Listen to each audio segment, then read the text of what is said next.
Witam wszystkich bardzo serdecznie na dzisiejszym spotkaniu, tematem którego są późne objawy spektrum autyzmu u nastolatków. Moi drodzy, dzisiejsze spotkanie dotyczy, tak jak sam tytuł mówi, objawów, natomiast my będziemy sobie mówić o takich nastolatkach, którzy nie posiadają diagnoz, czyli dzieci w okresie dojrzewania, które przez te wszystkie wcześniejsze lata przebrnęły gdzieś przez edukację, przez grupy rówieśnicze, i nagle zaczyna się coś się zadzieje, co zaczyna nas niepokoić.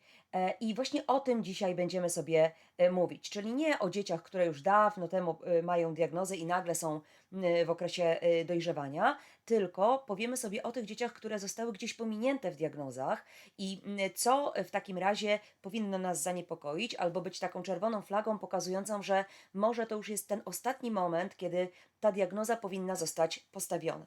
Moi drodzy, zanim przejdę do tych objawów, chciałam powiedzieć tylko jedno bardzo znaczące zdanie. Pamiętajcie, jeżeli jesteście rodzicami, szczególnie jeżeli jesteście rodzicami czy opiekunami takiego nastolatka, pamiętajcie, że diagnoza nie jest wyrokiem. Diagnoza jest takim drogowskazem, taką mapą, takim światłem w tunelu, który pokaże, co dalej. To nie jest tak, że nagle wasze dziecko zostaje etykietowane, że wy jako rodzice jesteście etykietowani. Posiadając diagnozę, nareszcie wiecie dlaczego i po co. Dlaczego coś się dzieje w życiu takiego młodego człowieka, ale także co robić, żeby mu pomóc, żeby go wspierać, żeby mu ułatwić. I nie bójmy się diagnoz. Oczywiście pewnie, że tak, że cały czas gdzieś pojawiają się takie poglądy na to, że my mamy naddiagnozowania. Chociaż sami klinicyści uważają, że tych diagnoz jest cały czas za mało, mimo że osoby są w spektrum autyzmu, albo powiedziałabym szerzej, że są osobami neuroróżnorodnymi. I to jest tak, że rzeczywiście tych diagnoz powinno być więcej, tyle że my gdzieś unikamy tego tematu, a często się też boimy. Ale dzisiaj nie o samej diagnozie, tylko właśnie o tych objawach. Mam nadzieję, że częściowo Wam się ten temat oczywiście rozjaśni i część rzeczy zostanie bardziej zrozumiałe. Spektrum autyzmu to zaburzenie neurorozwojowe, tak jak ciągle to powtarzam, nie tylko ja, ale wszyscy inni, którzy znają się na temacie spektrum. Czyli to jest taki deficyt, z którym dziecko przychodzi teoretycznie na świat i trwa z nim to do końca życia. Oczywiście w zależności od tego, jak będzie spersonalizowane wsparcie, ile dziecko otrzyma pomocy, takiej akceptacji, zrozumienia swoich pewnych trudności, tym lepiej będzie radziło sobie w przyszłości. Natomiast same lata nastoletnie i to ogólnie pojęte ten czas właśnie nastoletni u wszystkich dzieci, to jest czas ogromnej transformacji. Natomiast w przypadku nastolatków w spektrum autyzmu jest to szczególnie trudne. To nie jest oczywiście tak, że jak już mam dziecko w wieku nastoletnim i ono jest w spektrum autyzmu, to będzie nie do przejścia, bardzo trudne.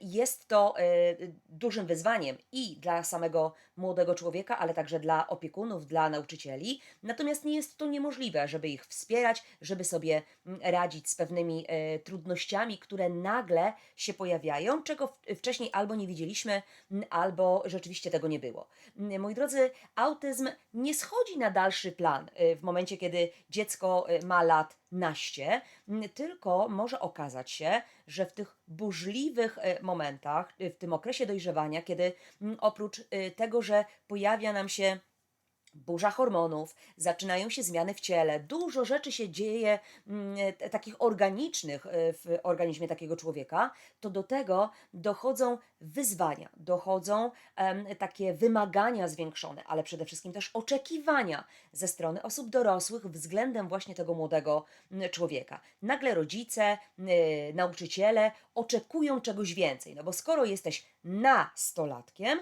to znaczy, że już masz doświadczenie, masz wiedzę, to znaczy, że można od ciebie więcej oczekiwać, to znaczy, że ty jesteś bardziej samodzielny, a więc nie potrzebujesz też takiego wsparcia jak wtedy, kiedy miałeś lat 7 czy 4. Nic bardziej mylnego. Okres nastoletni może się okazać tym kluczowym momentem, w którym właśnie ten nastolatek będzie szczególnie potrzebował wsparcia, zrozumienia, ale także pewnych wskazówek, jak dalej żyć. I tak jak powiedziałam Wam na początku, mówimy sobie o tych młodych ludziach, którzy nie mają diagnoz jeszcze wcześniej, jakby we wcześniejszych swoich latach, ponieważ ich objawy spektrum nie zakłócały ich takiego codziennego funkcjonowania jakoś szczególnie, dlatego te dzieci nie trafiły w drogę diagnostyczną. Ani rodzice tego nie zauważyli, ani nauczyciele tego nie zauważyli, z racji tego, że te dzieci nie były wyzwaniem wychowawczym, tak? Czyli nie sprawiały jakiegoś większego problemu, nie trzeba było ich ciągle przywoływać pod kątem czy uwagi, czy zachowania itd., itd. Nie prezentowały oczywiście także niepełnosprawności intelektualnej, czyli w kontekście takiego wykonywania poleceń, rozumienia, współdziałania, jakoś sobie radziły, tak bym to określiła. Natomiast niestety ten czas nastoletni okazuje się mega wyzwaniem dla wszystkich. I dla nastolatków, i dla ludzi dorosłych, którzy go otaczają, ale także dla rówieśników tego nastolatka. I teraz zadajemy sobie pytanie, dlaczego tak naprawdę jest taka sytuacja, że wcześniej nie widzimy objawów spektrum, tylko dopiero widzimy te objawy w okresie nastoletnim. Jest kilka powodów tak naprawdę. Częściowo już Wam to powiedziałam, teraz to tylko zbiorę jakby w całość. Mianowicie okres dojrzewania. Sam w sobie, czyli zmiany hormonalne, poszukiwanie tożsamości, popęd seksualny, różne potrzeby, których wcześniej, kiedy dziecko było mniejsze, nie było, a teraz się te potrzeby pojawiają. Kolejna kwestia, to już Wam wspomniałam, czyli presja, zwiększone wymagania, oczekiwania ze strony po pierwsze środowiska rodzinnego, po drugie ze strony środowiska szkolnego, bo dziecko na przykład przechodzi ze szkoły podstawowej do szkoły średniej, tam także pojawia się w takim cudzysłowie, tak, radźcie sobie, pod tytułem na przykład relacji rówieśniczych. Tam nauczyciele nie mają czasu na to, żeby jakoś wspierać te relacje rówieśnicze, tylko dziecko wpada do wielkiego wora różnorodności, bo w szkołach średnich mogą być dzieci z różnych stron, na przykład miasta, które nigdy wcześniej się nie spotkały i nagle tutaj po raz pierwszy się widzą. Czyli taka przestrzeń, dogadajcie się, tak? Tak nauczyciele podchodzą do tematu. I z drugiej strony jest też tak, że wielu rodziców tych nastolatków sądzi, że skoro nastolatek właśnie ma tych naście lat, to sobie poradzi, no bo w końcu jest prawie dorosły. Wcześniej traktowaliśmy go troszeczkę jak takiego małego kociaczka, małe kociątko, a więc pomagaliśmy, wspieraliśmy, jakby tuliliśmy, w takim, jak mamy skojarzenia, co się dzieje z małym kotkiem i nagle nasz mały koteczek stał się wielkim kocurem, no więc jak kot duży sobie radzi, to niech moje dziecko też sobie radzi. Taka analogia troszeczkę, żebyście zobaczyli, jak mniej więcej wygląda podejście właśnie w takich sytuacjach względem tych naszych nastoletnich dzieci. W takim razie, czy my możemy sobie odpowiedzieć i powiedzieć niejako, jak to spektrum autyzmu może wyglądać u nastolatków? Odpowiedź wcale nie jest prosta, dlatego że nie ma jednego konkretnego obrazu klinicznego, który powie, że tak, od wieku nastoletniego to mamy na pewno tak, tak, tak i tak u wszystkich nastolatków. Absolutnie nie. Tak jak i w przypadku młodszych dzieci, tak i w przypadku nastolatków, to spektrum prezentuje się zupełnie inaczej dla każdego z tych młodych ludzi, z tej prostej przyczyny, że każdy z nich jest indywidualną jednostką. To znaczy, że ma swój potencjał, ma swoje możliwości, ma też pewne swoje trudności i wyzwania, ale ma też swoją pewną wiedzę i pewne doświadczenia, które zdobywał przez całe swoje życie wcześniejsze, co nie oznacza, że to doświadczenie jest tylko i wyłącznie pozytywne, bo wiele dzieci już na poziomie szkoły podstawowej mogło doświadczać nieprzyjemnych sytuacji na poziomie szkoły, w kontaktach relacja dziecko-nauczyciel, ale także dziecko-dziecko, czyli w tych relacjach rówieśniczych, co oczywiście zbudowało pewien jego bagaż pewnych doświadczeń, które będą mniej lub bardziej wpływały na jego dalsze życie. Niektórzy młodzi ludzie w tym wieku nastoletnim mogą być bardzo towarzyscy.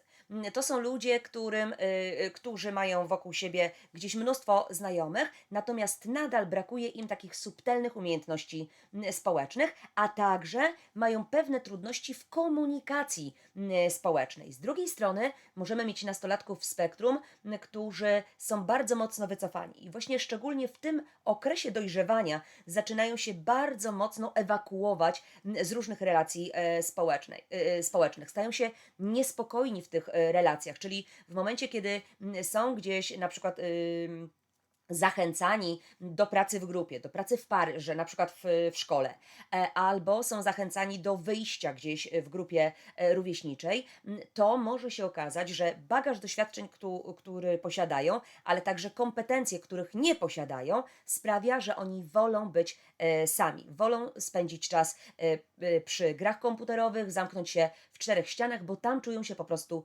bezpieczniej niż w przestrzeni rówieśniczej, w której wielokrotnie ponosili porażkę, być może odtrącenie, a dodatkowo nie mają takich umiejętności, które pozwalają im na swobodę w przebywaniu właśnie w grupie rówieśniczej.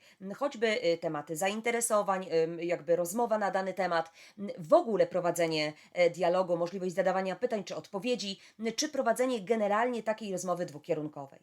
I pamiętajmy, moi drodzy, że im dziecko miało wyraźniejsze objawy spektrum, było takim wyzwaniem wychowawczym dla na przykład nauczycieli, albo prezentowało niepełnosprawność intelektualną, problemy na przykład w zakresie kompetencji językowych, czy prezentowało całą masę zachowań niepożądanych wcześniej, to te dzieci bardzo szybko trafiały w diagnozę. Natomiast dzieci, u których te utrudnienia nie zakłócały jakoś znacząco takiego codziennego życia, te dzieci nie były wychwytywane do diagnoz. Często rodzice mówili, bo on jest wyjątkowy, bo on jest utalentowany, bo on jest inteligentny, bo ona jest bardzo zdolna, bo ona jest taką marzycielką, bo ona jest taka wyjątkowa. Tak, nasze dzieci są wyjątkowe, natomiast w tej wyjątkowości także potrzebują szczególnego takiego wsparcia. Nie tyle szczególnego, co spersonalizowanego. Mniej lub bardziej, ale jednak pod siebie, pod swoje funkcjonowanie, pod swoje pewne potrzeby, bo każdy z nas ma potrzeby. My jako rodzice, jako nauczyciele, jako rodzeństwo i także jako ludzie w spektrum autyzmu mamy swoje potrzeby. I tak mniej więcej, czyli teoretycznie nie powiedziałam Wam nic, jak to spektrum u nastolatków wygląda, bo ono jest charakterystyczne dla konkretnego młodego człowieka. W takim razie jeden taki ważny slajd, który myślę mówi wszystko, mianowicie jedną ciągłą, powtarzalną stałością wśród nastolatków jest zmienność i huśtawka nastrojów. Drodzy Państwo, tak naprawdę nie mogłam tego chyba bardziej trafnie ująć. Oprócz tego, że kompletnie zawsze wszystko się zmienia i kompletnie wszystko jest nieprzewidywalne, w przypadku wszystkich nastolatków, to tych w spektrum autyzmu jest to do potęgi entej. Czyli naprawdę różne, najprostsze sytuacje, najzwyklejsze sytuacje dnia codziennego mogą naprawdę być wywrócone do góry nogami i mogą nas zaskoczyć w obu stronach. I pozytywnie, i negatywnie, dlatego że jedyną stałością jest zmienność w okresie dojrzewania. Wszystko, co nasze dzieci, każde z naszych dzieci zostanie wyposażone, co dostanie od nas w postaci pewnych kompetencji, umiejętności, wsparcia, takiego powiedziałabym górnolotnie miłości, zaowocuje albo będzie pokutowało przez resztę życia. Czyli im bardziej wspieraliśmy dziecko w jego życiu, i tutaj nie mówię, moi drodzy, o dzieciach tylko neuroróżnorodnych, mówię o wszystkich dzieciach.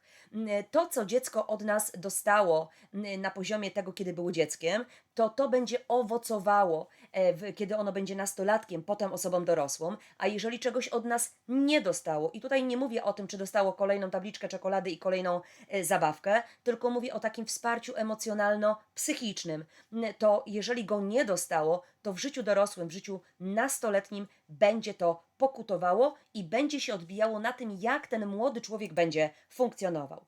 Późne objawy wśród nastolatków. Spróbujmy sobie je teraz bardzo szybciutko poopowiadać, spróbujmy je sobie scharakteryzować. Przede wszystkim musimy pamiętać, moi drodzy, że jeżeli dziecko rzeczywiście jest w spektrum autyzmu, to znaczy, że to jest zaburzenie w tej klasyfikacji chorób i zaburzeń pod nazwą zaburzenia neurorozwojowe. Neuro, czyli związane z mózgiem, czyli związane z odmienną strukturą i zatem funkcjonowaniem układu nerwowego, ale jednocześnie w tym wszystkim, bo ta odmienna struktura i funkcjonowanie mózgu jest takim wyznacznikiem jakby podłoża, tak? Czyli ewentualną przyczyną. Natomiast jeśli chodzi o samą diagnostykę, czyli wyszukiwanie, czy na pewno to dziecko ma spektrum autyzmu, rozpatrujemy to w obszarach diagnostycznych, które nazywamy diadą zaburzeń autystycznych, czyli dwa wielkie obszary diagnostyczne, które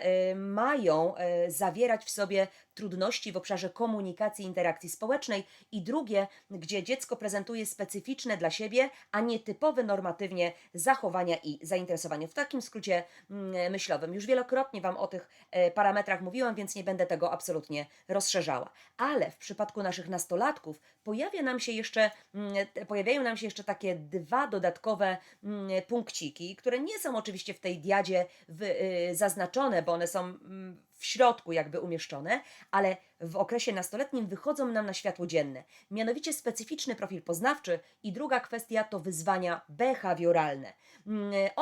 O tych kwestiach, tych czterech grupach niejako chciałabym Wam teraz troszeczkę poopowiadać. Zacznijmy zatem od aspektu komunikacji werbalnej. O co tutaj chodzi? Przede wszystkim, moi drodzy, nasze dzieci, tak jak Wam powiedziałam, one od samego początku swojego życia prezentowały inny profil funkcjonowania w aspekcie choćby właśnie tego rozwoju i kompetencji mowy.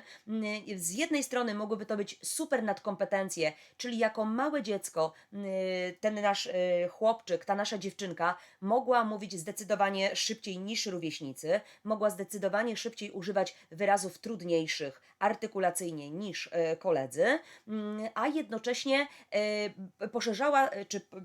to nasze dziecko poszerzało słownictwo w obszarze swoich szczególnych zainteresowań, czyli dziecko dużo szybciej potrafiło powiedzieć coś na przykład o traktorze, pociągu czy czołgu, dinozaurach, flagach, państwach itd., niż sprecyzować na przykład mamo daj albo tato itd.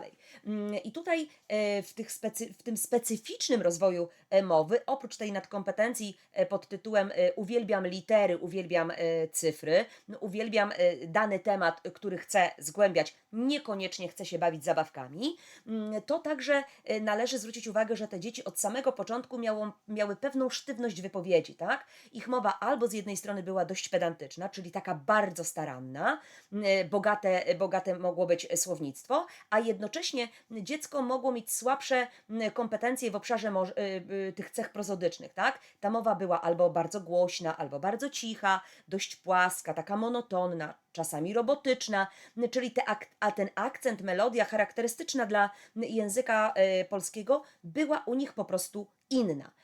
Również tutaj w tym aspekcie, i to będzie szczególnie widoczne już właśnie w okresie nastoletnim, upośledzenie komunikacji dwustronnej. Tutaj głównie chodzi o tą możliwość rozpoczęcia interakcji społecznej, tak? Czyli zaczęcia mówienia do kogoś, czyli czy ja jestem w stanie rozpocząć rozmowę na temat, który zainteresuje obie strony. Być może prowadzę tylko monolog, czyli wrzucam tylko pewne treści, zaczynam mówić tylko na temat, który jest dla mnie komfortowy, czyli w obszarze moich zainteresowań.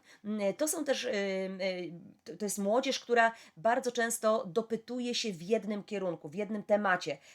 Chce uzyskać odpowiedzi szczególnie od osób starszych, no bo jednak osoby dorosłe są pewnym źródłem informacji, prawda? Więc to też jest dość charakterystyczne. Ale jednocześnie w rozmowach rówieśniczych ci nasi nastolatkowie nie potrafią zadawać pytań, które są związane z danym tematem, z trwaniem rozmowy. Mają trudność z udzielaniem także odpowiedzi na pytania, które dotyczą na przykład ich samych, tak?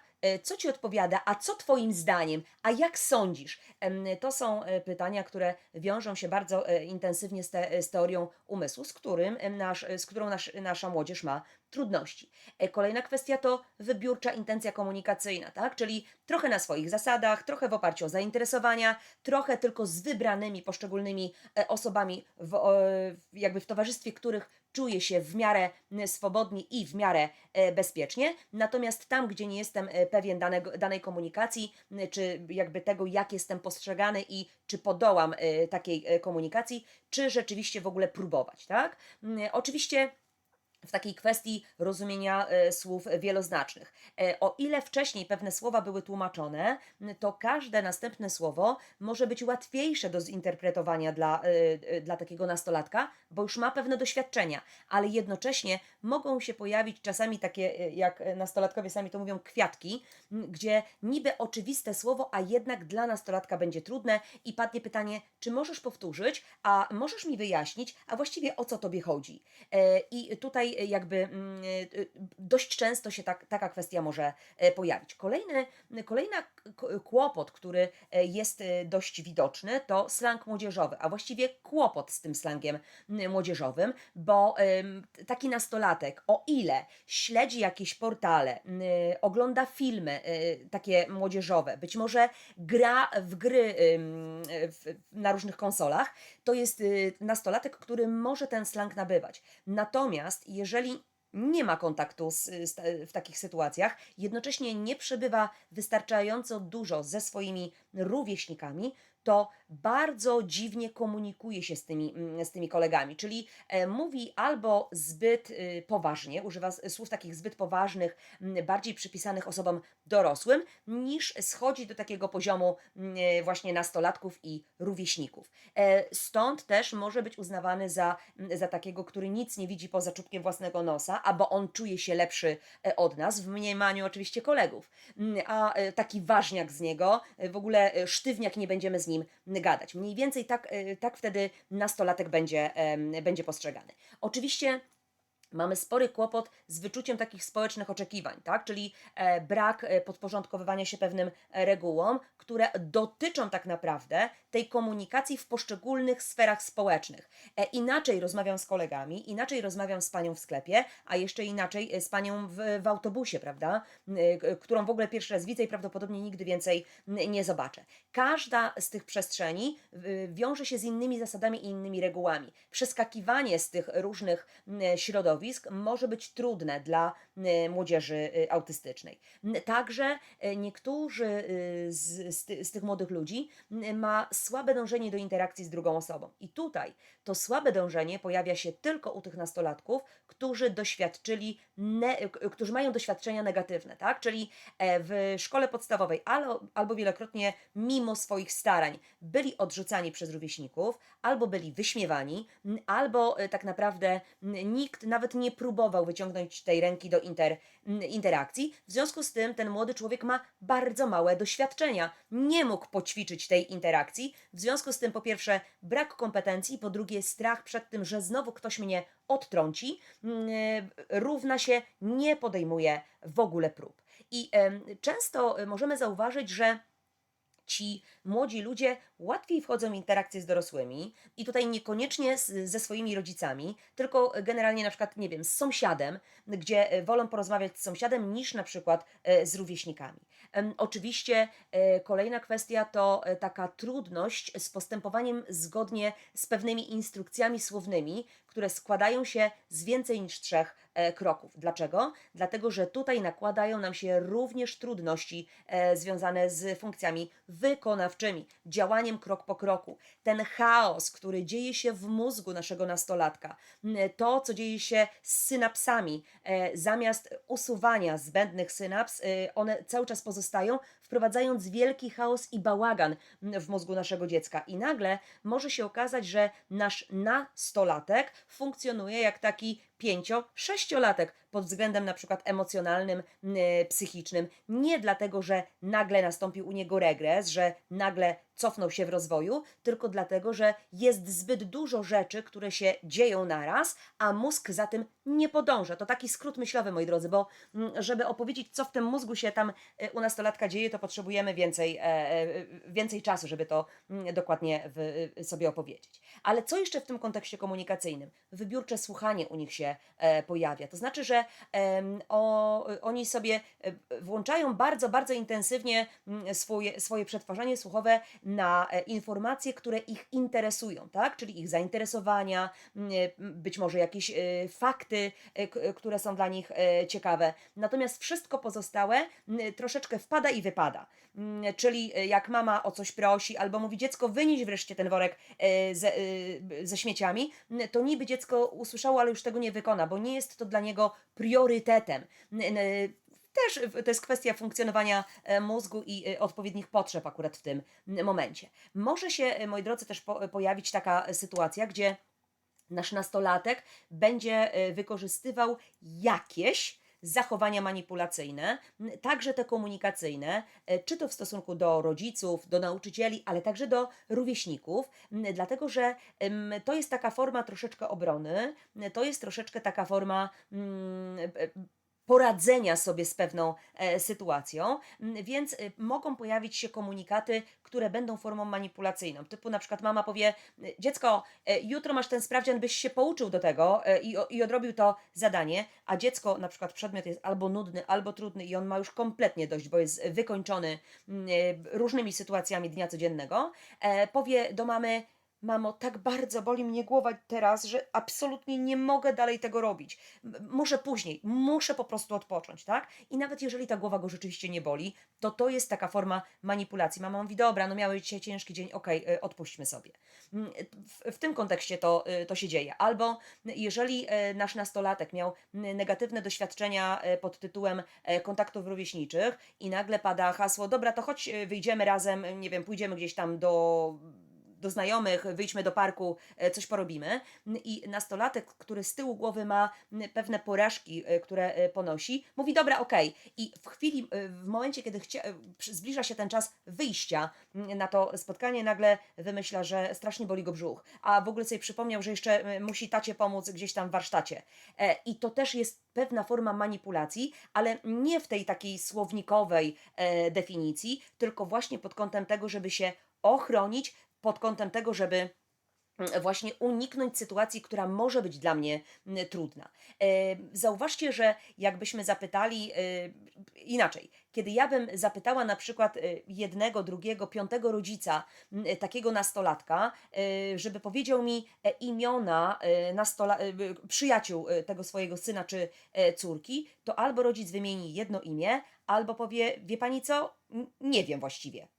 No, nie wiesz, dlatego że ten nastolatek może w ogóle nie mieć prawdziwych przyjaciół, czyli takich, z którymi spotyka się regularnie, spotyka i spędza czas regularnie, ale także tacy ludzie, którzy regularnie go odwiedzają, dzwonią, SMS-ują, wyciągają z domu i gdzieś idą. I pamiętajcie, bardzo Was proszę, że to, co my dzisiaj tutaj mówimy, nie oznacza, że cała ta grupa wiekowa tych dzieciaczków ma dokładnie takie problemy. Nic podobnego. Powiedziałam, każde z tych dzieci funkcjonuje inaczej. Ja Wam mówię, że tak może być, ale tak wcale nie musi być, żeby tutaj było to sprecyzowane, tak? Tutaj się tego musimy trzymać. Kolejna kwestia to aspekt komunikacji niewerbalnej, czyli to, co wynika z naszego ciała, z naszej twarzy. Od samego początku te nasze dzieci miały kłopot z komunikacją niewerbalną. Kiedy wyrażały radość, smutek, złość, na ich twarzy niewiele mogło się dziać. One także mają problemy z odczytywaniem tych informacji, czyli afektu, emocji, mowy ciała u innych osób, czyli te niewerbalne wskazówki mogą być dla nich trudne.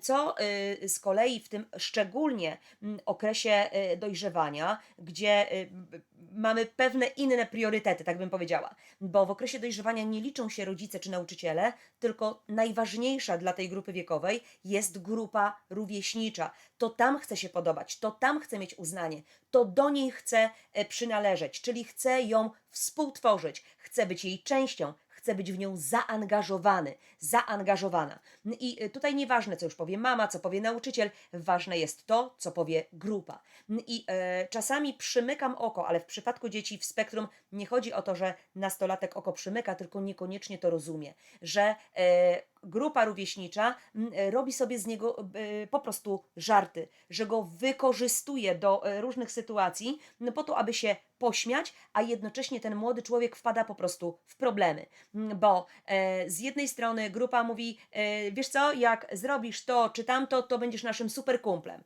I oczywiście nastolatek się nie zastanowi, że to może być, mówiąc brzydko, podpucha, tylko zrobi głupią rzecz, reszta się śmieje, jeszcze pewnie puści to na jakąś grupę na social mediach i nagle ten nasz konkretny nastolatek będzie miał problemy, tak? No bo to on zrobił, nikt się nie zastanowi, że ktoś go do tego podpuścił po prostu, a on ze względu na brak kompetencji nie był w stanie tego przewidzieć. Poza tym, nasz nastolatek, nasza nastolatka, niekoniecznie ze względu na odczytywanie sygnałów z ciała, z tych informacji niewerbalnych od innego człowieka, może wiedzieć, że ten drugi człowiek jest zmęczony interakcją. E, ja już kiedyś podawałam Wam ten przykład. To jest autentyczny przykład mojego pacjenta, gdzie chłopak, strasznie podobała mu się koleżanka z klasy, tylko dlatego, że ona po prostu była dobrze wychowaną nastolatką, która chciała po prostu pomóc chłopakowi wejść jakby w przestrzeń klasową, bo to była nowa klasa dla niego, pokazać mu, że tutaj wszyscy są ok i jakby odnajdziesz się w tym. Ona mu pomagała, na przerwie rozmawiała z nim, wiecie, uśmiechała się na stołówce i tak dalej, i tak dalej. I to było pod tytułem chcę się z tobą, chcę ci pokazać, że tutaj się odnajdziesz, że tutaj się nic złego nie będzie działo. Natomiast on, ponieważ oboje byli w okresie dojrzewania, on sobie stworzył w swojej głowie obraz miłości, tak? Czyli wymyślił sobie, że te wszystkie sygnały, które i ta chęć, ta życzliwość z jej strony, to jest aspekt tego, że ona również się w nim zakochała. I doszło do sytuacji, że on po prostu zaczął ją mobbingować. Prześladował ją wręcz.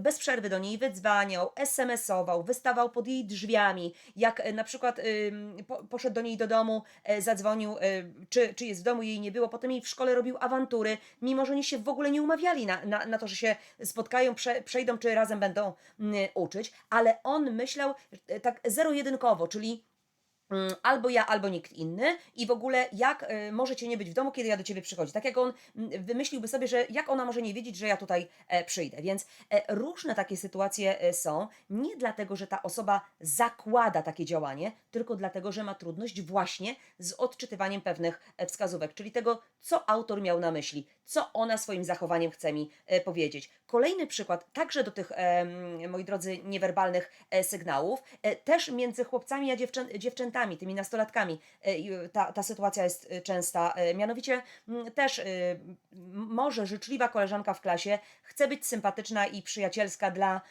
nastolatka w spektrum, ale jednocześnie ten nastolatek ze względu na to, że nie wie jak prowadzić rozmowę, ciągle rozmawia o tym, jakie to zna kosiarki i w ogóle jaka to najnowsza kosiarka wyszła. Trudno, żeby dziewczynę, nastolatkę to interesowało, tak? Więc bierze na przykład telefon i stuka sobie tam w tym telefonie, przegląda, on do niej mówi, a ona tam sobie aha, no tak, przegląda sobie kolejne tam wpisy, a on nie rozumie, że ona w ogóle go nie słucha, że ona w ogóle nie jest zainteresowana tym, co on mówi. I z grzeczności tylko ta dziewczyna słucha, ale tak naprawdę w ogóle nie wie, jaki jest temat rozmowy, bo usłyszała tylko kosiarki i już nic więcej nie wie. Dlatego, że ten nastolatek nigdy tego nie przećwiczył. On tego nie rozumie, nie umie i to potem jest dużym problemem.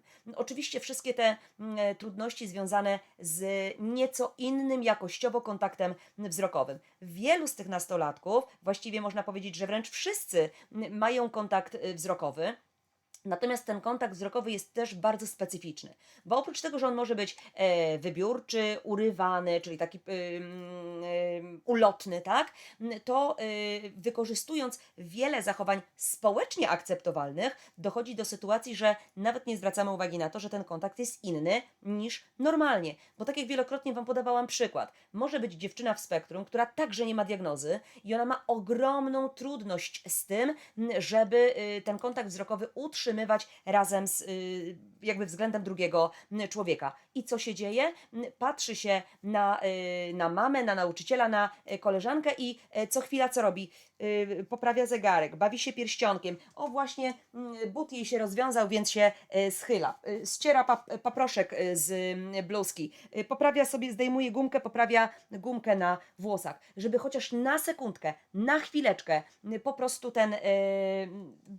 ten kontakt wzrokowy urwać. Teoretycznie akceptowalne bardzo społecznie, nikomu nie przeszkadzające, takie normalne, no ma paproch, no to czyści, prawda? Ale jednocześnie to pozwala takiej nastolatce wrócić do tego, żeby się dalej komunikować. Więc znowu takie minimalne niuansiki, które świadczą o spektrum autyzmu, na przykład, a jednocześnie nieoceniane w tym kontekście, no bo społecznie akceptowalne. A być może od zawsze ta konkretna nastolatka nam prezentowała takie trudności. Kolejna kwestia to ten aspekt interakcji społecznych. Moi drodzy, ja zanim powiem Wam, jakby nie scharakteryzuję, tylko powiem o takich specyficznych jeszcze trudnościach w tym aspekcie, to chciałam Wam powiedzieć, że my jesteśmy w stanie wyróżnić 3 grupy nastolatków w spektrum, którzy prezentują różne kompetencje społeczne.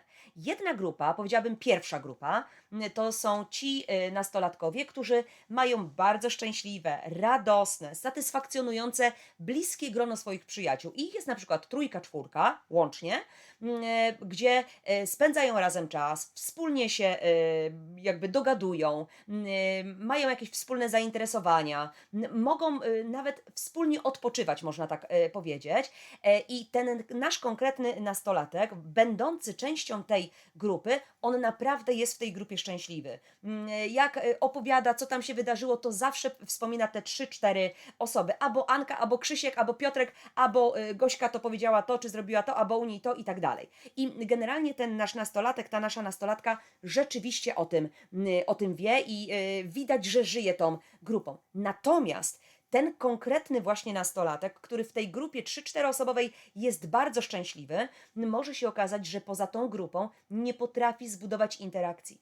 Czyli boi się wchodzić w nowe grupy, boi się nowych interakcji, boi się przejścia z podstawówki do szkoły średniej, albo widzimy radykalnie dużą zmianę właśnie w momencie, kiedy z podstawówki przechodzi do szkoły średniej. Nagle nie poznajemy naszego nastolatka, tak? Bo cała ta 4 poszła do innych szkół, więc tutaj ten kontakt na poziomie szkoły mógł się urwać i tylko po szkole gdzieś tam się mają szansę spotkać. Więc to jest pierwsza grupa. Druga grupa nastolatków to są ci młodzi ludzie, którzy tak naprawdę spędzają czas. Zauważcie, nie powiedziałam są szczęśliwi, tylko spędzają czas, ale tak naprawdę desperacko bardzo potrzebują i szukają bliższych relacji, przyjaciół, z którymi rzeczywiście mogli być prawdziwi, tacy jacy są, w pełnej krasie, okazałości, będąc akceptowalnym i spędzać czas.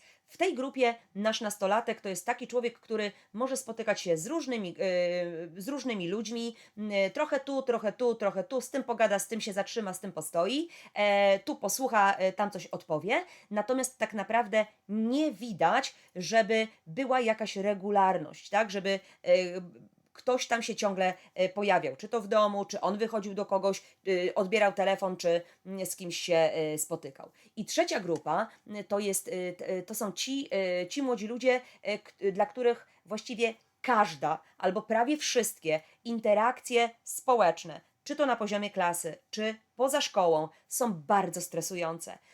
Tutaj jest to taki młody człowiek, który potrzebuje więcej przestrzeni osobistej dla siebie, który zdecydowanie częściej spędza czas w samotności, w spokoju.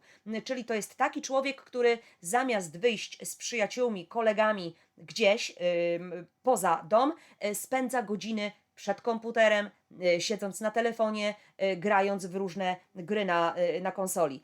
I jak pytamy o kolegów, to wymienia nam kolegów właśnie z przestrzeni wirtualnej. To znaczy, że on nie ma w ogóle przyjaciół, on nie ma w ogóle znajomych. On siedzi dlatego w tych grach, bo on nie ma realnych, rzeczywistych namacalnych przyjaźni. To znaczy, że nikt koło niego, taki żywy człowiek nie jest, nikt się nim nie interesuje, nikt z nim tej relacji nie nawiązał. Może być też tak, że ten młody człowiek tak właśnie się zachowuje dlatego, że doświadczył wielokrotnie odrzucenia przez grupę, izolacji z grupy rówieśniczej. I teraz każda najmniejsza próba takiej interakcji sprawia, że po prostu jego baterie społeczne w momencie się wyczerpują. Potrzebuje ładowania, a to ładowanie może odbyć się tylko w samotności. I nastolatek należący do tej trzeciej grupy będzie nastolatkiem, który ma największe trudności związane i z kompetencjami, i z zaspokojeniem właśnie tej potrzeby przynależności do grupy rówieśniczej. I oczywiście on też, czy ona też będzie często powtarzała, ja ich nie potrzebuję, bo ja mam tutaj w internecie przyjaciół. Nie, moi drodzy, ten człowiek potrzebuje bardzo grupy rówieśniczej, tylko ze względu na niemożność jej zdobycia ucieka po prostu w świat wirtualny. I tam sobie myśli, czy niejako wymawia sobie, że to są jego przyjaciele. Nie, to nie są przyjaciele, to nawet nie są znajomi. To nie są w ogóle relacje społeczne. I jakby już nie rozpatrując tych trzech grup, tylko ogólnie my możemy stwierdzić, że czas nastoletni, czyli ta burza hormonów, te wyzwania, o czym sobie powiedzieliśmy, dodatkowo trudnością dla nas jest tutaj, moi drodzy, jeszcze kwestia tego, że nasi młodzi ludzie w spektrum, oni zdecydowanie szybciej ulegają przeciążeniom, dlatego że cała masa różnych sytuacji społecznych, w sklepie, na przystanku, pani w szatni coś powiedziała, pani na stołówce coś powiedziała, i jakby bez przerwy ktoś coś chce, ktoś coś mówi, ktoś coś albo czegoś oczekuje, nasi młodzi ludzie bardzo szybko stają się przeciążeni i dlatego oni częściej chcą spędzać czas w samotności, czyli wracają ze szkoły, rzucają plecakiem i mówią, dajcie mi wszyscy święty spokój, idę odpocząć, tak? I znowu, nie wszyscy tak mają, ale wielu niestety tak ma. Mamy też takich nastolatków, którzy odmawiają chodzenia do szkoły. Oni nie chcą iść do szkoły. O ile oświeć panie, ta podstawówka jakoś się skończyła, to w średniej szkole będą, albo inaczej, pojawiają się mega problemy. I dziecko bez przerwy wymyśla, albo że coś go boli, albo że się źle czuje, albo generalnie mówi tak, nie pójdę więcej do szkoły. Jasno i wyraźnie jakby to przekazuje. I tam trzeba się doszukiwać dlaczego. Najczęściej dotyczy to niestety przestrzeni rówieśniczej, dlatego że właśnie te kłopoty z zasadami, z brakiem zdolności komunikacyjnych tych rówieśniczych sprawia, że dziecko jest nieszczęśliwe, nie potrafi sobie tutaj poradzić. Jednocześnie kłopot z tym, moi drodzy, że nasz nastolatek może mieć też kłopot na przykład z pojęciem przestrzeni osobistej, tak? I to się wiąże i z komunikacją, i z relacjami społecznymi, bo albo stoi za daleko, albo stoi zbyt blisko osoby, z którą rozmawia, i to po prostu jest irytujące dla tej drugiej osoby. Stąd po prostu ten rozmówca zaczyna unikać naszego nastolatka, bo nie pasuje mu to, że ktoś stoi tak blisko, że nie mam czym oddychać. A niestety ten kłopot właśnie z tą przestrzenią osobistą bywa również kłopotliwy dla nastolatków w spektrum autyzmu. Aspekt powtarzających się zachowań i intensywnych zainteresowań częściowo już sobie powiedzieliśmy w tych różnych aspektach. Natomiast moi drodzy, pamiętajcie, u dzieci w spektrum od samego początku były widoczne intensywne i szczególne zainteresowania. Strasznie nie lubię określenia pod tytułem obsesje, dlatego że nasze dzieci są szczęśliwe w swoich zainteresowaniach. One chcą zgłębiać wiedzę, one są świetne w tych swoich zainteresowaniach. Rzadko kiedy można je, mówiąc brzydko, zagiąć na czymś. Dlatego od samego początku było to wyraźne.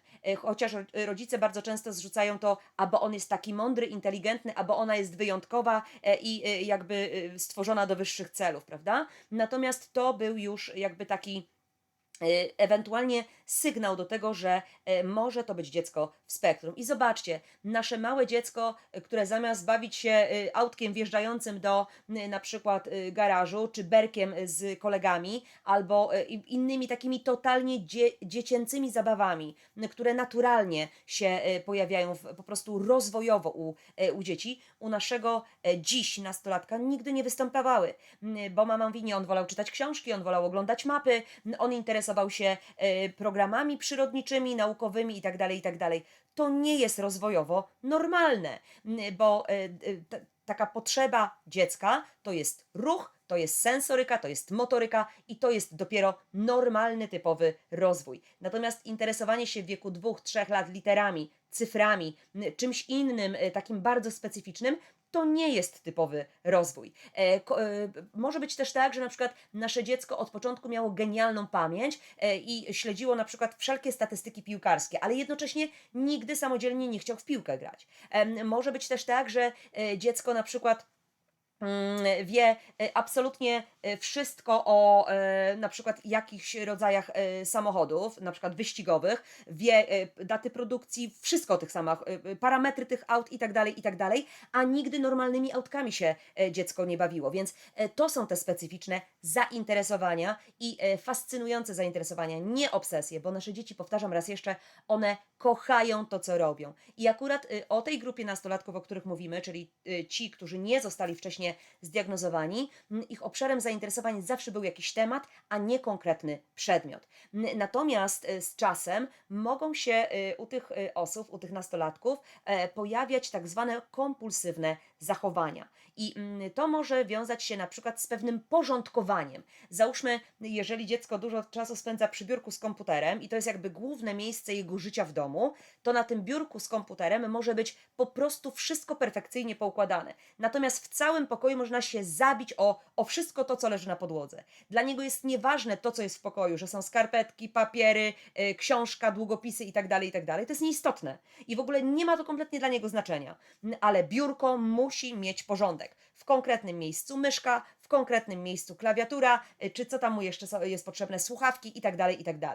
I to jest właśnie, tych kompulsywnych zachowań może być bardzo dużo, różnych.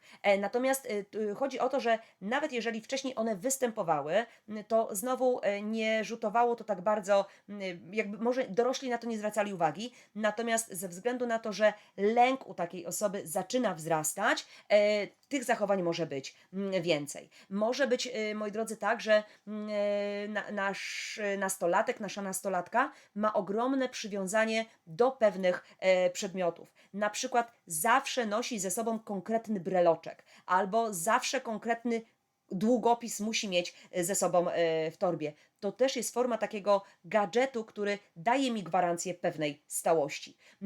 Tutaj w okresie nastoletnim bardzo często zdarza się tak, że nasila się potrzeba pewnej rutyny. I to może być rutyna snu, to może być rutyna śniadania, to może być rutyna na przykład oglądania konkretnego serialu, co wcześniej nie było tak radykalnie widoczne, a teraz w okresie nastoletnim właśnie nam się nasila.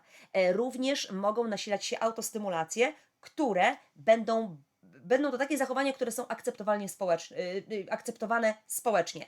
Czyli znowu, teoretycznie wszyscy tak mogą robić i nikt się nad tym nie będzie zastanawiał, natomiast u tego konkretnego nastolatka będzie to zdecydowanie częściej i zdecydowanie intensywniej. A więc to może być prosta rzecz.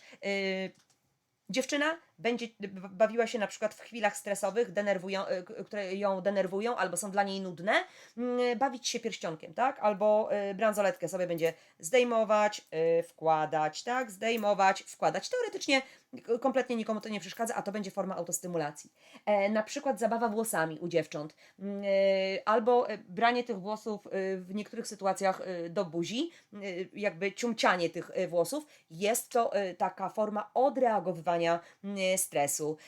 Również takie rzeczy jak na przykład ściskanie sobie pięści. Gdzieś jak na przykład nastolatka siedzi, to ściska sobie pięści albo wkłada ręce do kieszeni i na przykład dociska sobie pięści. Tej autostymulacji teoretycznie nie widać, a ona bardzo często może się pojawiać. Również wśród nastolatków zaczynamy dostrzegać zachowania rozpraszające, tak? Czyli kiedy jest, i to najczęściej w jakiejś sytuacji społecznej się dzieje, czyli na przykład spotkanie rodzinne, urodziny u babci, jazda autobusem, gdzie jest na przykład bardzo dużo osób, w klasie, na lekcji, generalnie w takich sytuacjach, także wśród rówieśników, te zachowania rozpraszające to pod tytułem na przykład chrząkanie. Dziecko na przykład, taki nastolatek może robić tak? tak? Jakby miał niby kaszel, ale to sprawia, że tak, albo z jednej strony sytuacja jest nudna, albo trudna, albo nie wiem co powiedzieć, albo nie wiem jak zareagować, albo mam dość, jestem tak zmęczony, że potrzebuję odpocząć. Więc tego typu zachowań też może być więcej w okresie nastoletnim. Aspekt kompetencji poznawczych i tutaj pamiętajcie znowu, nie ma jednego wzorca. One mogą być naprawdę bardzo różne. Na przykład jakieś silne upodobania do szczegółów mogą się pojawić. Oryginalna, taka unikalna perspektywa rozwiązywania problemów, tak? Czyli pod tytułem, no nigdy bym na to nie wpadł, a ty to wymyśliłeś. Jak ty na to wpadłeś, tak? I to nie jest przypadkowe, tylko to często się u takiego człowieka dzieje. Nasza młodzież ma dość dobrą pamięć. Niektórzy mają wyjątkową pamięć do zapamiętywania pewnych szczegółów albo rzeczy, które są dla nich interesujące. Na przykład nazwiska. Dlaczego nazwiska? Dlatego, że melodyka może być formą autostymulacji i dlatego nasz nastolatek bardzo dobrze zapamiętuje nazwiska. Albo daty, albo numery telefonów, albo numery rejestracyjne aut. Jednak taką najbardziej charakterystyczną rzeczą, która się pojawia w okresie nastoletnim, to jest, moi drodzy, coś takiego, co nazywamy blokowaniem myśli, czyli przeszłość i przyszłość, zero teraźniejszości. A więc im bardziej negatywne doświadczenia dziecka, ten bagaż takiego przytłoczenia, odrzucenia, nieakceptowania przez grupę rówieśniczą przez wiele, wiele lat w szkole, być może niesłuszne traktowanie przez nauczycieli, bo mimo, że dziecko się starało, to i tak zawsze dostało burę, bo czegoś nie zrobił, czegoś nie skończył, znowu przeszkadzasz. Jakby cały czas to się kumuluje w takim małym człowieku, ale potem on wchodzi w ten okres dojrzewania. I co się pojawia? Pojawia się właśnie taki paraliż analityczny, czyli takie wyczerpanie autystyczne, jak sama młodzież autystyczna mówi. A więc przytłoczenie i unikanie sytuacji społecznych, które były dla mnie problemowe. Co się dzieje w tym połączeniu tego paraliżu analitycznego z blokowaniem myśli? Mianowicie to, że nasz nastolatek zaczyna ciągle wracać do przeszłości. Analizuje to, co było kiedyś, kto mu dokuczał, kto go jak nazwał, kto go wyśmiał, kto bez przerwy kopał w jego plecach, kto bez przerwy go przypadkowo rzekomo trykał w bark, że ta dziewczyna znowu śmieje się z niego i tak dalej, i tak dalej. I cały czas wraca do tego, co było, co było, co było. I nagle przeskakuje od razu to, co będzie. Przecież ja nigdy nie będę miał przyjaciół. Przecież żadnej dziewczynie się nie spodobam. Przecież ciągle będę tylko sam. Po co mam próbować, jak oni znowu będą się ze mnie śmiali na tej czy innej grupie? Zauważcie, w myślach naszego nastolatka jest to, co było, coś, co go straumatyzowało i pokazuje jednocześnie, jestem beznadziejny, z niczym sobie nie radzę, jestem totalną kłodą u nogi dla społeczeństwa. Zobaczcie, że tu nie ma w ogóle przestrzeni tu i teraz. Ja. I właśnie to jest duży dramat, szczególnie dla tych dzieci, które mają bardzo duży bagaż negatywnych doświadczeń, nie miały odpowiedniego wsparcia, bo wszyscy go lekceważyli, nie dając diagnozy, czyli jednocześnie też nie było odpowiedniego podejścia do takiego człowieka, a więc ten bagaż przeciążeń jest ogromny i nie ma przestrzeni na tu i teraz, bo ja nawet nie wiem, że żyję tutaj. Dlatego, że nikt mnie nie dostrzega. Jestem jakby w próżni, albo jestem jakimś cieniem, który wszyscy pomijają, opuszczają. W ogóle jestem niedostrzegalny. To po co mi teraźniejszość? Dlatego martwię się tym, co było i martwię się tym, co będzie w przyszłości. To jest największy problem, jeśli chodzi o ten profil poznawczy właśnie u naszych nastolatków. Oczywiście pamiętajmy też, że wielu naszych nastolatków ma bardzo wysokie umiejętności edukacyjne powyżej poziomu klasy. Nawet jeżeli nie we wszystkich przedmiotach, ale na przykład w matematyce, tak? Albo jest genialny z historii. I to też może się klasie nie podobać. A więc co? A więc nie będziemy się z kujonem zadawać. Oczywiście pamiętajcie, nasza młodzież nie musi być geniuszami, bo oni mogą być absolutnie bardzo przeciętnymi uczniami, którzy po prostu solidnie przechodzą z klasy do klasy. Kolejna bardzo istotna rzecz u młodzieży to jest niestety lęk przed porażką, czyli totalny perfekcjonizm. Co to znaczy? To znaczy, że nasz nastolatek może bez przerwy mazać, nie wiem, w zeszycie, właściwie dziurę w zeszycie robi, bo tabelka, nie wiem, na matematykę, którą uwielbia, jest niedokładnie narysowana. Coś tam jest krzywo, coś nierówno, więc będzie do skutku, aż ona będzie perfekcyjnie. Tak perfekcyjnie, jaka jest w mniemaniu tego konkretnego człowieka perfekcyjna. Tutaj oczywiście pojawiają się nam także bardzo wyraźne zakłócenia funkcji wykonawczych, organizacyjnych, planowania, przestrzeni i czasu. I znowu powtarzam raz jeszcze, moi drodzy, nie chodzi o znajomość godziny, bo z tym one sobie radzą, ci nasi młodzi ludzie. To jest kłopot z tym, żeby wiedzieć, aha, mam wstać o tej, żeby zdążyć zjeść śniadanie, spakować plecak, wyjść na autobus, żeby się nie spóźnić. Z tym mają problem, a nie z samym tym, że dobra, jest 8, 15 po 8 i tyle. Nie o to tutaj chodzi. Jak sobie zaplanować dzień, żeby się ze wszystkim wyrobić? Jak zaplanować odrabianie pracy domowej, żeby też zdążyć ze wszystkim? Jak to zorganizować, co mi będzie potrzebne do wykonania danej rzeczy? Z tym nasza młodzież ma kłopoty. I moi drodzy, ostatecznie w tym, jakby chciałam zakończyć ten aspekt poznawczy, ostatecznie bardzo często jest tak, że ze względu na to, że nasza młodzież nie odnosi sukcesów w relacjach rówieśniczych, to takim nie atutem, co takim bodźcem do na przykład chodzenia do szkoły jest to, żeby odnosić sukcesy akademickie, tak? Skoro nie mogę się zrealizować na poziomie relacji rówieśniczych, nie mam przyjaciół i mam trudność, poddałem się, nie mam siły na to, to zrobię wszystko, żeby mieć jak najlepsze oceny w szkole, choćby z tej matematyki, którą na przykład uwielbiam, czy z historii, którą kocham. I to wtedy stanie się takim motywatorem i budulcem poczucia własnej wartości. Nie relacji rówieśniczej, bo tam nie ma czego szukać, tylko właśnie tego, że jestem w czymś bardzo dobry. Ktoś mnie docenia, ktoś mówi, tak, świetnie, po raz kolejny rewelacyjnie to zrobiłeś. Dalej, moi drodzy, to aspekt behawioralny. Aspekt behawioralny i tutaj oczywiście oprócz tego, że to nie jest tak, że meltdown, napady złości pojawiają się tylko u dzieci. Nie, u naszych nastolatków również. Oprócz tego pojawia nam się shutdown, czyli właśnie te sytuacje społeczne, które są bardzo mocno przygniatające i trudne dla nich, doprowadzają do tego, że oni bardzo często wpadają w shutdown, czyli robi z nich się nam zamarzlina, skała, góra lodowa, jak zwał, tak zwał, gdzie nasz nastolatek, nasza nastolatka, na przykład dziewczyna, kładzie się pod kocem na swoim łóżku i spędza 2-3 godziny przykryta tym kocem, tak jakby właściwie tylko oddycha i kompletnie żadnej innej funkcji życiowej tam nie ma. Z kolei nasz na przykład nastolatek może siedzieć na krześle i wgapiać się, co tam na dworze widać, albo patrzeć się w jeden punkt na suficie, albo na ścianie.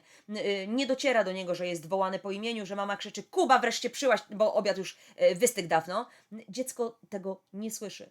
Ono jest w takiej fazie bardzo dużego cierpienia i ładowania baterii po to, żeby jeszcze móc w ogóle oddychać. Meltdowny, czyli te nieprzewidywalne takie napady emocjonalnych, takich wyładowań, tak? Gdzie znowu bardzo często zdarza się to nieprzewidywalnie i najczęściej niestety zdarza się w domu. Nie w placówce edukacyjnej, tylko w domu, czyli tam, gdzie nasz nastolatek czuje się najbezpieczniej. Może zdarzyć się tak, że jeżeli na przykład tato jest bardzo wymagający i traktuje swojego syna właśnie tak surowo, bo jak ja byłem, to było tak, i tak dalej, i tak dalej. Natomiast mama troszeczkę bardziej pobłażliwie podchodzi do sytuacji, jest bardziej wyrozumiała, bardziej empatyczna, to właśnie ten meltdown, czyli to wyładowanie, niestety może być skierowane na nią, czyli nastolatek powie: ja cię nienawidzę, ty jesteś beznadziejna, ty mnie wkurzasz w ogóle. Może być taka reakcja, dlatego że ten nastolatek wie, że mama i tak go nie ocenia. Mama i tak go nie skreśli. Mama i tak da mu znowu białą kartkę jutro. Poza tym same meltdowny dzieją się poza świadomością naszego nastolatka. To jest czara goryczy, która się przelała przez jedną kroplę czegoś i po prostu nastolatek, nie mając narzędzia do radzenia sobie z samoregulacją, ze swoimi emocjami, których bardzo bardzo często też nie rozumie, jest pogubiony w tym wszystkim, to właśnie prezentuje takie zachowania względem osoby, której ufa najbardziej. I to najczęściej jest właśnie, nie musi być mama, ale jeden z rodziców, tak? Być może na przykład rodzeństwo, też tak może być. I tutaj, moi drodzy, pamiętajmy, że u chłopców, u młodych mężczyzn, którzy są w spektrum autyzmu, u 50% z nich występuje aleksytymia, tak? Czyli analfabetyzm empatii, co jest pewną formą zaburzenia, a wiąże się właśnie z tym, że rozumienie uczuć, sygnały somatyczne płynące z ciała, powiązane z daną emocją, nie są dla nich zrozumiałe. Oprócz tego pamiętajmy, różnego typu zachowania niepożądane będą się pojawiały, a wtórnie do niezdiagnozowanego spektrum autyzmu, a być może jeszcze bardzo często współistnienia, czyli ADHD, będzie nam wtórnie pojawiać się zaburzenie opozycyjno-buntownicze. Dlatego, że brak wsparcia wcześniejszego, brak nabywania kompetencji doprowadza do tego, że tych trudności się nawarstwia i w pewnym momencie dziecko nie jest w stanie już sobie z tym poradzić. Zbyt dużo na jego barkach jego samego, a wtórnie pojawia się właśnie zaburzenie opozycyjno-buntownicze, a w ostateczności nawet zaburzenie zachowania. Także niestety mamy duże kłopoty w obszarze takich zaburzeń lękowych, czyli epizody depresyjne i depresja także się u nich pojawiać będzie. Kolejna kwestia to także, moi drodzy, szczególnie u chłopców się to zdarza, niedbałość o higienę i taką autoprezentację, tak? Czyli nagle taki nastolatek zapomina umyć zębów, a w ogóle po co mu antyperspirant, a po co zmieniać skarpetki i co z tego? Oczywiście nie u wszystkich, bo z drugiej strony możemy mieć ogromny pedantyzm w tej kwestii, ale pokazuję Wam, jak to może wyglądać. Oczywiście słaba asertywność, słabe negocjowanie, buntownicze zachowania i w domu, i w szkole. Te wszystkie czynniki rzeczywiście mogą być widoczne w tym aspekcie behawioralnym. Aspekt dotyczący przetwarzania sensorycznego. Tutaj wiele nadwrażliwości, które u dziecka mogło wcześniej występować, dziś już mogą być niewidoczne, bo dziecko wyrobiło w sobie pewne zdolności do radzenia sobie z różnymi bodźcami. No bo ileś czasu już żyło, ileś czasu doświadczało, próbowało i wreszcie wyrobiło w sobie konkretny mechanizm, który pomaga radzić mu sobie z pewnym przytłoczeniem. Natomiast nie ustała na pewno trudność związana z zakłóconą interocepcją, czyli właśnie świadomość własnego ciała, połączona z emocjami i doznaniami fizycznymi, więc to będzie dość trudne nadal u nich. Inne takie jeszcze aspekty, o których można wspomnieć, właściwie wszystko już sobie powiedzieliśmy. Ja powiem Wam tylko tyle. My musimy, kochani, pamiętać o tym, że każde z naszych dzieci będzie inne. I im wcześniej te dzieci będą wychwytywane, wcześniej dostaną wsparcie, tym mniej trudności będą prezentowały kiedyś. Taki przerywnik, mianowicie, moi drodzy, moje książki, jeśli ktoś ma ochotę zgłębić tematykę spektrum autyzmu, obie są dostępne u mnie na stronie www.puzzleszkolenia.eu w zakładce sklep. Zachęcam bardzo do przeczytania tych książek, bo z opinii tych, którzy już je posiadają, widzę, że są polecane. O tak to ładnie ujmę.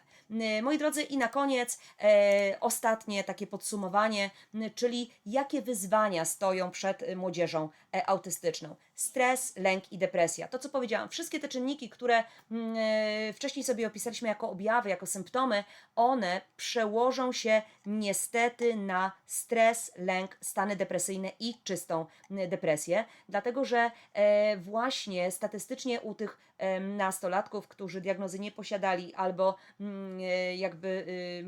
niektórzy mówią, mają subtelne cechy, czyli nie bardzo zakłócające we wcześniejszym życiu funkcjonowanie, są bardziej narażeni na różnego typu problemy zdrowia psychicznego niż ich neurotypowi po prostu rówieśnicy.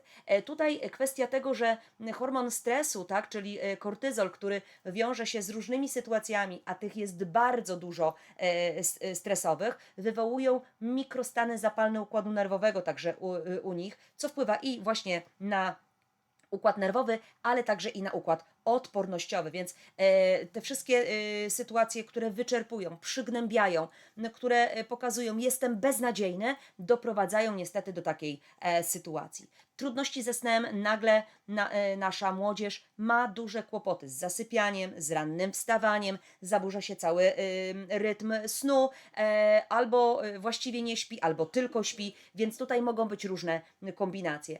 Tak jak powiedziałam, problemy z zachowaniem nam się mogą pojawić, dlatego że dziecko albo będzie wyrażało poprzez te zachowania swoje potrzeby, albo będzie szukało uwagi, żeby ktoś wreszcie zwrócił, chciał mi pomóc. Zaburzenia odżywiania, te najczęściej występują u dziewcząt i one, kiedy nie mają diagnoz, to najczęściej w pierwszej kolejności jest to wychwytywane właśnie w okresie nastoletnim jako jako anoreksja, jako bulimia. Nagle wtedy mama idzie do lekarza, szuka pomocy, no i nastolatka dostaje diagnozę, tak, rzeczywiście ma zaburzenia odżywiania, a tak naprawdę jest to wtórne do zdiagnozowanego spektrum autyzmu, które nie było wspierane. Zaburzenia funkcji wykonawczych, o tym Wam już mówiłam, tak? Czyli ta organizacja, planowanie, ustalanie priorytetów, zarządzanie czasem, to jest trudnością. I wreszcie odmowa uczęszczania do szkoły, też już Wam to tłumaczyłam. I moi drodzy, ostatni slajd, który dla Was mam, czyli najczęściej współwystępujące zaburzenia. Niestety ta grupa nastolatków, o których teraz sobie powiedzieliśmy, jest narażona na to, co widzimy tutaj na slajdzie. To tyle, co dla Was przygotowałam. Bardzo serdecznie dziękuję, że byliście dzisiaj ze mną. Zapraszam oczywiście na kolejne odcinki, a za dzisiaj bardzo serdecznie dziękuję.